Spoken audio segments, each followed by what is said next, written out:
আরে দুনিয়ার মানুষে খবর নাও, তোমার লাশটা কবরের মধ্যে রেখা সবাই যখন বিদায়, মুনকার নাকির ঈসা তিনটা প্রশ্ন যখন করবে রে, একটা প্রশ্নে আল্লাহর নাম, আর এক প্রশ্নে নবী মুহাম্মদ রাসূলুল্লাহর নাম। আওয়াজ দিয়া কোন আল্লাহু আকবার। তোমার নবীকে তুমি কোন জায়গায় ফেলে দিবা বলো? আল্লাহ পাক বোঝাতে চান, ওগো নবী পয়গম্বর, ওরাফানা লাকা যিকরাক নবী, আপনার নামটা আমি অনেক উপরে উঠাবো। বলেন তো, শান্তি দেওয়ার ব্যবস্থাপনা কোরআন আর সুন্নাহ, এর বাহিরে এই পৃথিবীতে কোনো শান্তি আসতে পারে? বলেন, শান্তি দেওয়ার মালিক কে? তো শান্তি দেওয়ার মালিক যদি আল্লাহ হয়, তুমি সুদের টাকায় শান্তি তালাশ করো কেন? ঘুষের টাকায় তুমি শান্তি তালাশ করো কেন? যৌতুকের টাকায় তুমি শান্তি তালাশ করো কেন? বেরাকের দেওয়া টাকার মধ্যে তুমি শান্তি তালাশ করো কেন? মনে রেখো, নানুপুরি হযরত বলতেন, হারামে আরাম নাই। বলেন, আবার বলেন, আবার বলেন, হারামে আরাম পাওয়া যায়। আরাম দেওয়ার মালিক কে? আরাম দেওয়ার মালিক হলেন আল্লাহ। আর তুমি আরাম খোঁজো হারামের মধ্যে, মনে রেখো কোশ্চেন গেল সম্ভব না। এজন্য দেখা যায় মসজিদের ইমাম সাহেব বেতন পান ৫,০০০, ১০,০০০, কত সুখের সংসার, মাস শেষে কোনো পেরেশানিও নাই, বিবিবাল বাচ্চা নিয়ে আরামসে ঘুমাচ্ছে। আর হারাম করো মাসে লক্ষ লক্ষ টাকা কামায়, ১০ তলা ২০ তলা বিল্ডিং এর এসি রুমের মধ্যে ঘুমাইতে গেছে। এসির বাতাস তারা হাত পারে ঠান্ডা করতে পারে, মনের জ্বালা তো ঠান্ডা করা যায় না। বলেন, মনের জ্বালা ঠান্ডা করার মালিক কে? পারিবারিক জীবনেও শান্তি নাই, বউ কথা শুনে না। অনেকে কয়, হুজুর তাবিজ দেন, কি হবে তোরে তাবিজ দিয়া? পুরো কোরআন শরীফ তাবিজ ঝুলাই দিলেও লাভ হবে না। হুজুর কেন? আল্লাহর নবী বলেন, তুনকাহুল মারআতু লিআরবাঈন, লিহাসাবিহা ওয়া লিজামালিহা ওয়া লিমালিহা ওয়া লিদীনিহা ফাজফার বিযাতিদ দীন। আল্লাহর নবী বলেন, চারটা জিনিস দেখা মানুষ মানুষকে বিয়া করে। একটা হলো সৌন্দর্য, তার পরিবার পরিচয়ের, তার পরিচয় পারিবারিক স্ট্যাটাস, এরপরে তার সম্পদ দেখা হয়, ৪ নাম্বার তার দিনদারিত্ব দেখা হয়। আল্লাহর হাবিব বলেন, বিয়া যখন করবা ফাজফার বিযাতিদ দীন, দিনদারিত্বটাকেই প্রাধান্য দিও, ধর্মকেই প্রাধান্য দিও না। তুমি তো বিয়ে করবা ডিস্কো নারী। কি নারী? ডিস্কো। যেই নারীটা অবাধে সমাজে বেপরদার সাথে চলতে পারে, তুমি তারে পছন্দ করো। মনে রেখো, যেই নারীটা বেপরদায় চলে, আল্লাহর বিধান মানে না, আল্লাহর সাথে গাদ্দারি করতে পারে, ওই মেয়েটারে বিয়া কইরা ঘরের বউ বানাইবা। যেই নারীটা আল্লাহর অবাধ্য হয়ে চলতে পারে, ওই নারীটা স্বামীরও অবাধ্য হয়ে চলতে পারে। শান্তি পাবেন না। হারামে কোনদিন আরাম খুঁজে পাওয়া যায় না। দুনিয়ার মানুষরা এখন কেউ তো লেনিনকে মানে, কার্ল মার্কসকে মানে, মাও সেতুংকে মানে, আইনস্টাইনকে মানে, Newton, Maxwell, Charles Darwin, Aristotle, Ibn সিনাকে মানে। মুসলমানের সন্তান নবীরে মানে না। কেন মানো না? হুজুর, নবীরে মানার মধ্যে কি কি কারণ আছে? তো আমার প্রশ্ন হলো, তুমি যাদেরকে মানো তাদের মধ্যে কি কি যোগ্যতা আছে? সৌন্দর্য? তো আমার নবীর চাইতে সৌন্দর্য কারো নাই। তুমি যদি বলো চরিত্র, তো আমার নবীর চাইতে চরিত্রবান কেউ নাই। যদি বলো যোগ্যতা, তো আমার নবীর চাইতে বড় যোগ্যতা সম্পন্ন ব্যক্তিত্ব নাই। তুমি যদি বলো রাজনৈতিক বা পলিটিশিয়ান, তো আমার নবীর চাইতে বড় পলিটিশিয়ান দুনিয়াতে নাই। যদি বলো ডাক্তার, তো আমার নবীর চাইতে বড় ডাক্তার পৃথিবীতে নাই। যদি বলো বিজ্ঞানী, ১৪০০ বছর আগে সূর্যের চলার গতির তথ্য যেই নবী দিলেন, ওই নবীর চাইতে বড় বিজ্ঞানী হতে পারে না। আরে এই দুনিয়াতে সর্বযোগ্যতায় যোগ্যতা সম্পন্ন ব্যক্তিত্ব একমাত্র মুহাম্মদ রাসূলুল্লাহ। সেই নবীরে বাদ দিয়ে তুমি কোন দিকে দৌড়াও? বলে যে হুজুর, আমরা মানি রাজনৈতিক ময়দানে মানি কাকা এরশাদ রে, জিয়াউর রহমান রে, অথবা বঙ্গবন্ধুরে মানি, লেনিন বা কার্ল মার্কসকে মানি। আরে দুনিয়ার মানুষ, রাজনৈতিক যোগ্যতা থাকার কারণে যদি অমুক তমুক রে মানা যায়, জাহেলিয়াতের যুগটাকে দূরীভূত কইরা যেই নবী সোনালী একটা সমাজ দিলেন, ওই নবীকে তো আগে মানা দরকার। কথা কয় না। এখন তো তুমি তোমার শরীরের মধ্যে মুজিব কোট লাগাও, কেন? তুমি মুজিব সৈনিক। আরে মুজিব সৈনিক হওয়ার কারণে শেখ মুজিবুর রহমানের কোট যদি শরীরের মধ্যে লাগাইতে পারো, কেন লাগাও? বলে 56,000 বর্গ মাইলের স্বাধীনতার স্থপতি তিনি। স্বাধীনতার স্থপতি হওয়ার কারণে বঙ্গবন্ধুর শরীরের কোট যদি নিজের শরীরের মধ্যে লাগাইতে পারো, সারা দুনিয়ার স্বাধীনতার স্থপতি নবীর পোশাক আগে পরা দরকার না। সেদিকে আমরা দৌড়াবো না, আমরা দৌড়াচ্ছি এক একজন এক এক দিকে। যুবকরা যারা ফুটবল প্রেমী, ফুটবল খেলতে পারেন, নেইমার মেসি খুব সুন্দর ফুটবল খেলে, বাস তাদের মতো চুল কাটে। তো আমি তোমারে বলি, তোমার মেসির নাম কোন জায়গায় আছে কও? কয় ফিফার একটা টুর্নামেন্টের একটা কর্নারে কোন রকম লেখা আছে মেসির নাম, যে অনেক বড় খেলোয়াড়। আরে দুনিয়ার মানুষ, পুরা বিশ্বব্যাপী নাম প্রচারিত হওয়ার কারণে তুমি যদি মেসির অনুসরণ করতে পারো, অথচ যেই যুগে পুরা পৃথিবীতে অনলাইন ছিল না, অ্যানালগ যুগ ছিল না, সেই আগের যুগে আমার নবী, অনলাইনের আগের যুগে, মিডিয়ার আগের যুগে, তোমার মেসি নেইমারের নাম তো প্রকাশ হয়েছে অনলাইন আর মিডিয়ার মাধ্যমে। যখন মিডিয়া ছিল না, সেই 1400 বছর আগে আমার নবী পুরা পৃথিবীতে ভাইরাল ছিলেন, পুরা পৃথিবীতে ভাইরাল। তোমার মেসি আর নেইমারের নাম ওই ফিফা টুর্নামেন্টের কোন একটা কর্নারে লেখা, আর শোনো তোমার নবীর নাম কোন জায়গায় লেখা। আল্লাহ পাক কোরআনে কারীমের মধ্যে বলেন, নবী ওয়ারাফানা লাকা যিকরাক, ও পয়গম্বর আপনার নাম আমি আল্লাহ অনেক অনেক অনেক উপরে উঠাবো। সুবহানাল্লাহ বলেন না? ওয়াদাটা দিলেন কে? বলেন না কে? আল্লাহ ওয়াদা দিয়েছেন। নবী আপনাকে হয়তো দুনিয়ার মানুষ এখন আসাদ নূরেরা নবীকে গালি দিয়ে অপমান করতে চায়, নাস্তিক মুফাসসির ইসলামরা নবীরে গালি দিয়ে অপমান করতে চায়। আল্লাহ বলেন, সারা দুনিয়ার মানুষ যদি আপনাকে অপমান করতে চায়, নবী আমি আল্লাহ ওয়াদা দিলাম আপনার নাম, আপনার মান, আপনার শান, আপনার ইজ্জত আমি আল্লাহ অনেক অনেক অনেক উপরে উঠাবো। আল্লাহ পাক বলেন, জিবরিল আল্লাহ যে বললেন যে আমার মর্যাদা অনেক উপরে উঠাবেন, ও কাইফা রুফিয়া, তো জিবরাইল আমাকে বলো না আল্লাহ কিভাবে আমার নামটা অনেক উপরে উঠাবেন। জিবরিল আমিনকে আল্লাহ পাক বলেন, জিবরিল আমার নবীকে বলে দাও, ইদা যুকিরতু যুকিরতা মাই, ও পয়গম্বর আমি আল্লাহর নামটা যেখানে যেখানে উচ্চারণ করা হবে, ও মুহাম্মদ তোমার নাম সেখানে সেখানে উচ্চারণ করা হবে। যদি বলেন হুজুর সেটা কেমনে, একটু মনোযোগ দেন। তুমি যখন জন্মগ্রহণ করেছিলেন যুবক, তোমার এক কানে আজান দিল আর এক কানে ইকামাত। আজানের মধ্যেও আল্লাহর সাথে নবীর নাম আছে না নাই?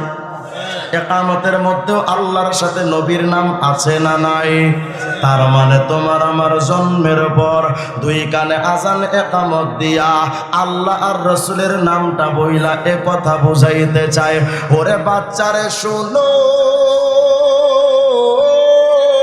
যতদিন দুনিয়াতে থাকবি আল্লাহর সাথে নবী মুহাম্মদ রাসূলুল্লাহকে মাইনা চলবি।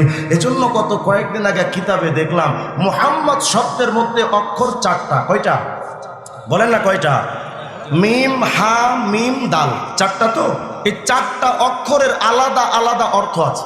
সুবহানাল্লাহ বলেন না? যদি বলেন হুজুর কি অর্থ, শুনেন। মিম, হা, মিম, দাল, মুহাম্মদ। মিম আল ওলা ইশারাতুন ইলাল মুলকিল আউয়াল ওয়া হুয়া দুনিয়া, প্রথম মিমের অর্থ হলো মুলকে আউয়াল তথা দুনিয়া। মাঝখানের হা ইশারাতুন ইলার রাহমা, মাঝখানের হায়ের অর্থ হলো আল্লাহর রহমত। 3 নাম্বার শব্দ হলো আবার মিম, মিম আত-তানিয়া ইশারাতুন ইলাল মুলকি সানি ওয়া হুয়াল আখিরা, দ্বিতীয় মিমের অর্থ হলো মুলকে সানি তথা আখিরাত। শেষের দাল অর্থ হলো আদ-দাও ইশারাতুন ইলাদ দাওয়াম, শেষের দালের অর্থ হলো সদা সর্বদা। প্রথম মিম মানে দুনিয়া, দ্বিতীয় মিম মানে আখিরাত, মাঝখানের হা মানে রহমত, দাল মানে সদা সর্বদা। আল্লাহ যেন বুঝায় দেন নবী আপনার নামের মধ্যে 4টা অক্ষর দিয়া আমি আল্লাহ বুঝা দিলাম, প্রথম দুনিয়া থেকে আখিরাত পর্যন্ত সদা সর্বদা যদি আল্লাহর রহমত পাইতে চাও মুহাম্মদ ছাড়া আর কোনো বিকল্প রাস্তা না। জন্মের শুরুতে আজান হলো, আজানেও আল্লাহর সাথে নবী, একামতের মধ্যেও আল্লাহর সাথে নবী। এই বাচ্চা, এবার তুমি যখন একটু বড় হইলা, কালাকুমা মাদ্রাসায় মাহফিল ওয়াজ শুনতে আসলা, আয়েশা দেখো রিজওয়ান রফিকে বয়ান করে, তার জবানের দিকে খেয়াল কইরা শোনো, তার জবানে আল্লাহর সাথে নবীর নাম। তুমি চরমনার পীর সাহেবের খানকায় যাও, ওখানেও গিয়া দেখবা আল্লাহর সাথে নবীর নাম। তবলিগ জামাতে তুমি যাও, ওখানেও গিয়া দেখবা আল্লাহর সাথে নবীর নাম। মাদ্রাসা কওমিতে যাও, ওখানে আল্লাহর সাথে নবীর নাম। আলিয়া মাদ্রাসাতে যাও, ওখানেও দেখবা আল্লাহর সাথে নবীর নাম।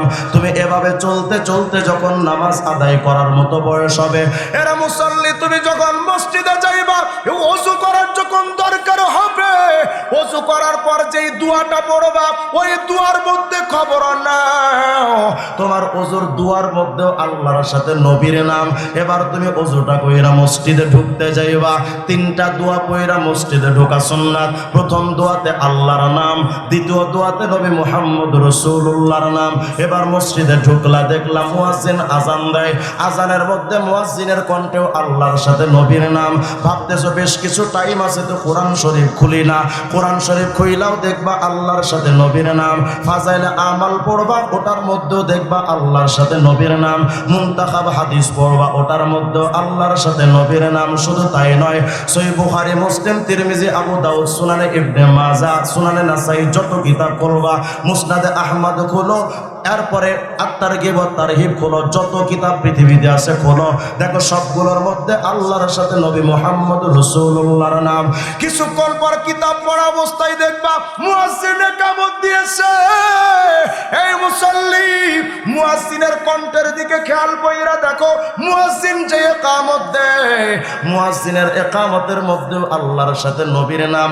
এবার দেখবা ইমাম সাহেব যখন নামাজে দাঁড়ায় গেল, তুমিও ইমাম সাহেবের পেছনে নামাজে দাঁড়ায় যাও। ইমামের নামাজও শেষ হবে না, তোমার নামাজও শেষ হবে না, যতক্ষণ পর্যন্ত আত্তাহিয়াতু তথা তাশাহুদ পড়বা না। ওই তাশাহুদের মধ্যেও দেখো আল্লাহর সাথে নবী মুহাম্মদ রাসূলুল্লাহর নাম। এরপর নামাজটা যখন শেষ হয়ে গেল, দোয়া করবা। তোমার দোয়াটা ততক্ষণ কবুল হবে না যতক্ষণ পর্যন্ত নবীর উপরে দরুদ পড়বা না। তার মানে তোমার জীবনের শুরু লগ্ন থেকে শুধু আল্লাহর সাথে নবীর নাম। শুধু তাই নয়, বিয়া করতে যাইবা তো ইমাম সাহেব, খতিব সাহেব যখন বিয়ের আগে সুন্নতি খুতবাটা দিবে, ওই খুতবার শুরুতেও দেখবা আল্লাহর সাথে নবীর নাম। শুধু তাই নয়, ভাবতেছো হুজুর, এ তো শুধু হুজুরদের কণ্ঠে আল্লাহর নাম, নবীর নাম। শুধু তাই নয়, ওরে মুমিন জানো, এখন তো ইলেকশনের আগে দেখবা নেতারা মানুষের দ্বারে দ্বারে গিয়া ঘুরবে। যেই নেতারাও 5 বছর আকাম কুকাম কইরা ভইরা ফেলছে, ওই নেতারাও যখন আপনার কাছে ভোট চাইতে আসবে, দেখবেন বলবে আল্লাহ রসুলের নামে একটা ভোট দিয়ে। কথা কয় না? তার মানে নেতাদের কণ্ঠেও আল্লাহর সাথে নবীর নাম। শুধু তাই নয় রে মোমেন, এভাবে পৃথিবীর প্রত্যেকটা পরতে পরতে আল্লাহর সাথে নবীর নাম। শুধু তাই নয়, ইন্তেকালের সময় যখন তোমার হয়ে যাবে, আরে জন্মের শুরু লগ্নে যেই 2টা নাম শুনেছিলা, তুমি এখন মৃত্যু শয্যায় শায়িত। তোমার কালেমার তালকিনটা যখন কেউ দিবে, ওই কালেমার প্রথম অংশে আল্লাহর নাম, দ্বিতীয় অংশে নবী মুহাম্মদ রাসূলুল্লাহর নাম। এবার তুমি যখন মারা গেলা, 4 তাকবীরে 3টা দোয়া দিয়া তোমার জানাজা পড়বে। ওই জানাজার 3টা দোয়ার প্রথম তো সানা আল্লাহর নাম, দ্বিতীয়ত দুরূদ শরীফ, জানাজার দ্বিতীয় দোয়াতেও আল্লাহ পাকের সাথে নবীর নাম। শুধু তাই নয় রে মুমিন, এবার তোমার লাশটা নিয়ে সবাই কবর দেশে গেল। তোমার লাশটা যখন কবরের মধ্যে নামাবে, একটা দোয়া, একটা জিকির সবাই পড়ে, বিসমিল্লাহি আলা মিল্লাতি রাসূলিল্লাহ। তার মানে তোমার কবরে রাখার সময় আল্লাহর সাথে নবীর নাম। আরে দুনিয়ার মানুষে খবর নাও, তোমার লাশটা কবরের মধ্যে রাইখা সবাই যখন বিদায়, মুনকার নাকির ঈশা 3টা প্রশ্ন যখন করবে রে, একটা প্রশ্নে আল্লাহর নাম, আর এক প্রশ্নে নবী মুহাম্মদ রাসূলুল্লাহর নাম। আওয়াজ দিয়া কোন আল্লাহু আকবার। তোমার নবীকে তুমি কোন জায়গায় ফেলে দিবা বলো। আল্লাহ পাক বোঝাতে চান ওগো নবী পয়গম্বর, ওরাফানা লাকা যিকরাক নবী, আপনার নামটা আমি অনেক উপরে উঠাবো। হয়তো ভাবতেছেন হুজুর নবী মুহাম্মদ তো দুনিয়ার মানুষ, হয়তো দুনিয়াতেই তার নাম আছে, অন্য কোথাও হয়তো নাম নাই। দুনিয়ার মানুষ। আল্লামা কাসতালানির আল মাওয়াহিবুল্লাহ দুনিয়াটা খুলেন, আল্লামা কাসতালানি রাহিমাহুল্লাহ হাদিস নকল করেছেন। এই আদম আলাইহিস সালাম তো জান্নাতে থাকা অবস্থায় জাক্কুম বৃক্ষ থেকে খেয়ে ফেলেছেন। আল্লাহ পাক বলেন ইহবিতু, এই আদম দুনিয়াতে যাও। আদম এবং হাওয়া আলাইহিমাস সালাম দুজন দুনিয়াতে আসলেন। তাফসীরের কিতাবে আসছে ইন্না আদম ওয়া হাওয়া বাকায়া মিআতাই সানা, আদম এবং হাওয়া আলাইহিমাস সালাম 200 বছর পর্যন্ত কেঁদেছেন, আল্লাহ আমাদের মাফ করে দেন, আমাদের মাফ করে দেন, আমাদের মাফ করে দেন। 200 বছর পর্যন্ত কাঁদলেন, কিন্তু আল্লাহ পাক ক্ষমার সিদ্ধান্ত দিলেন না। একদিন আদম পয়গম্বর আল্লাহকে বলছেন, আল্লাহ আল্লাহুম্মা ইন্নী আসআলুকা বিহাক্কি মুহাম্মদ, আল্লাহ মুহাম্মদের নামের ওসিলায় আমারে মাফ করে দেন। আল্লাহ পাক প্রশ্ন করলেন, ইয়া আদম ওয়া কাইফা আরাফতা মুহাম্মাদা, আদম তুমি যে মুহাম্মদের নামটা নিলা, তুমি মুহাম্মদের চিনো কেমনে? ওয়ালাম আখলুকুহু আইফিদ দুনিয়া, আদম আমি তো এখনো দুনিয়ায় মুহাম্মদকে সৃষ্টি করে পাঠাইনি, তো তুমি মুহাম্মদের চিনো কেমনে? আদম পয়গম্বর বলেন, আল্লাহ লাম্মা খলাকতানি বিয়াদিকা ওয়া নাফাখতা ফিয়া মির রূহিকা, আল্লাহ আপনি যখন আপনার কুদরতি হাত দিয়ে আমি আদমরে যখন বানালেন, আমার ভেতরে যখন আপনি সম্মানের রূহটা আমার ভিতর ফুঁকে দিলেন, আমি তো জীবন পেলাম। আমি আদম তো দাঁড়াতে শিখলাম, বসতে শিখলাম, চলতে শিখলাম, তাকাতে শিখলাম, মাথা নাড়াতে শিখলাম। আল্লাহ আমি আদম ওই সময় রাফাতু রাসি, আমি আমার মাথাটা একটু উপরের দিকে উঠিয়েছিলাম। ফারাআইতু কওয়ামি আল আরশ, আরশ আজিমের প্রত্যেকটা খুঁটির মধ্যে তাকায় দেখি মাকতুবুন আলাইহা লা ইলাহা ইল্লাল্লাহ মুহাম্মাদুর রাসূলুল্লাহ। আমি আদম আরশ আজিমের প্রত্যেকটা খুঁটির দিকে তাকায় দেখি এক পাশে আপনার নাম আর এক পাশে আপনার নবী মুহাম্মদের নাম।